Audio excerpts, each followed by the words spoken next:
A reading from the first letter of St. Paul to the Corinthians. Consider your own calling, brothers and sisters. Not many of you were wise by human standard. No many were powerful. Not many were of noble birth.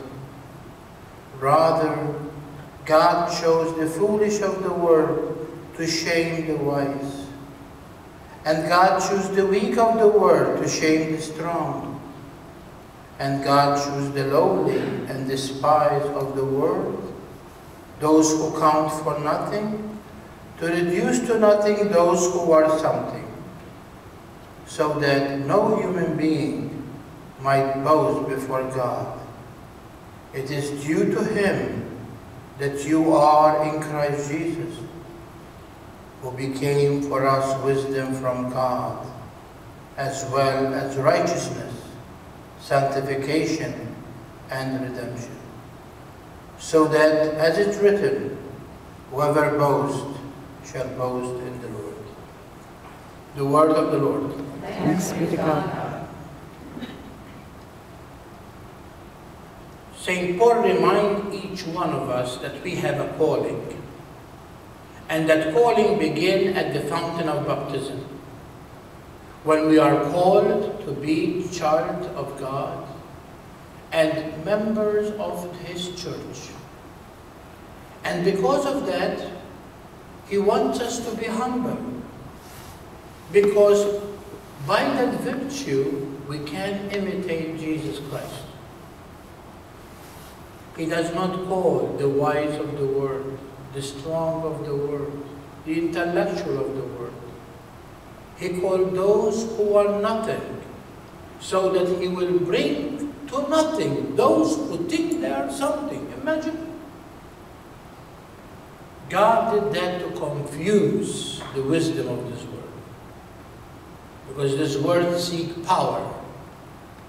This world seeks authority. This world seeks those things that are not virtue of Christ. And that's why He said to us, all of us, by the wisdom of Christ, we become one. And that's why if you want to boast, you don't boast in your own power, in your own word, strength, but boast in the Lord. My dear people, these words are need to be heard in our days. Because today we are feeling that we are living in a world that everything is surrounded with me. Everything begins in me, and everything ends in me.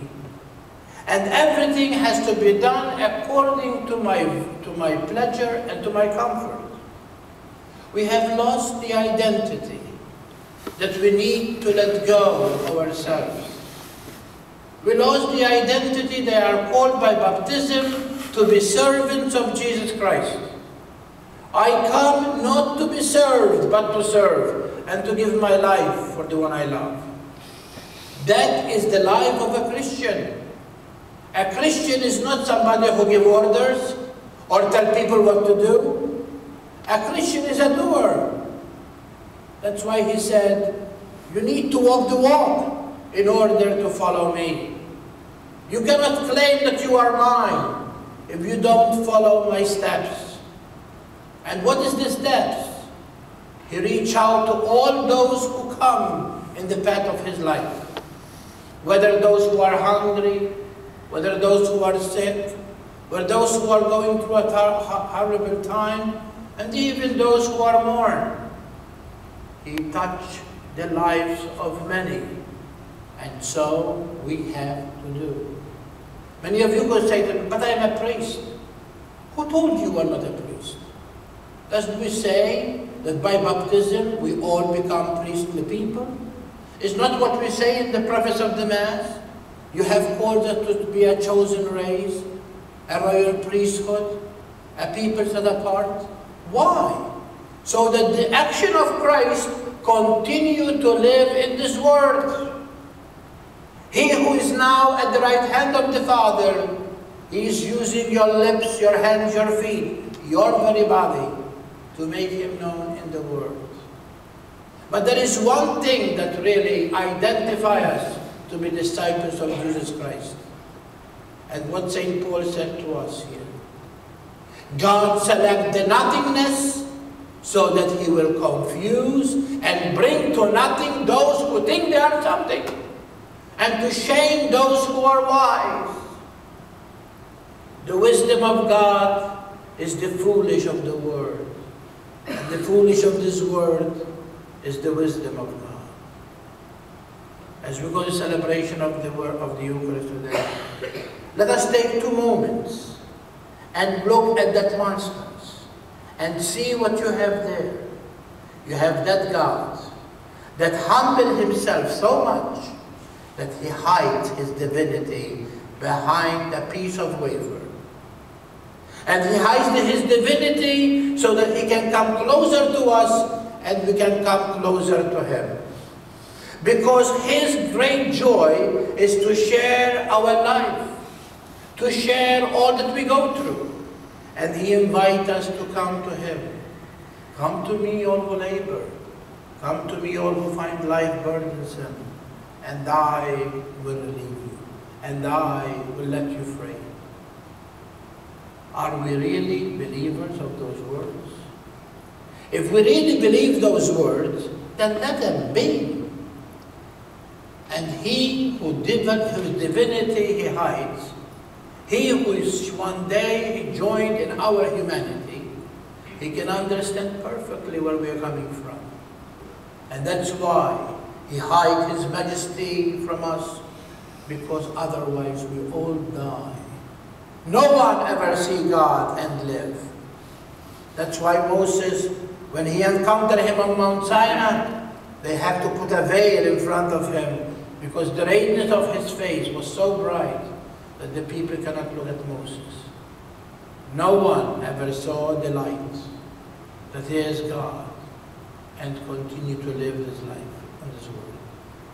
Because the soul longs for that light, longs for eternity, because we will never be satisfied before our immortal body dies, and that soul will be free from this skeleton of bones and flesh and unite itself with that Maker, because that is the purpose of life.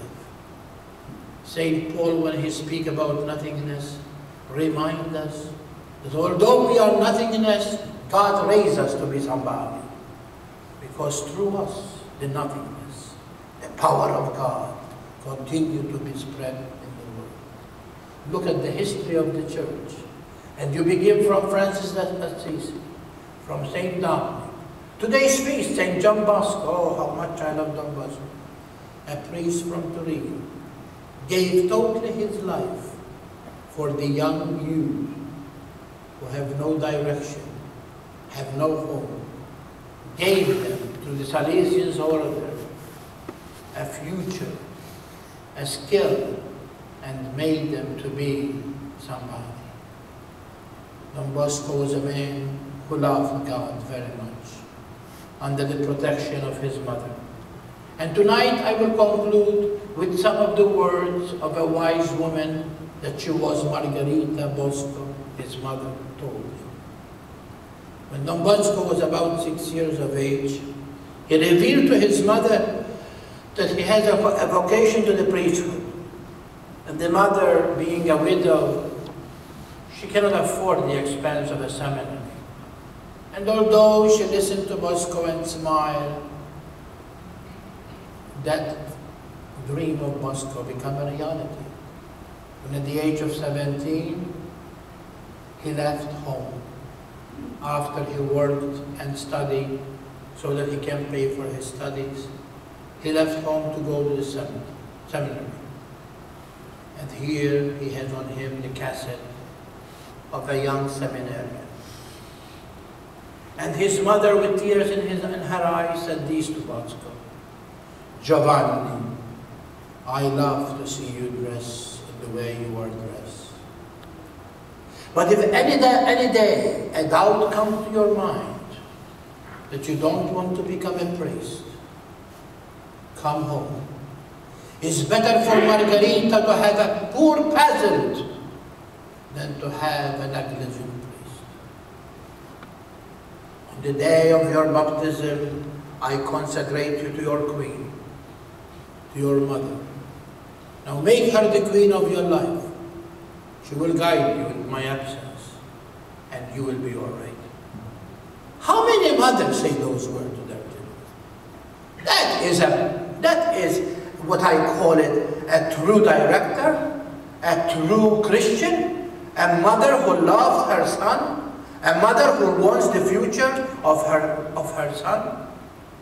May Don Bosco today help us in all his trials that he went through to form the Salesian order, to help us to reach out, especially to the young men and women of our age, and to give us that love that was enable him to continue to be inflamed for the Lord, so that what Don Bosco achieved, one day you and I will achieve it if we do our part on the face of the earth.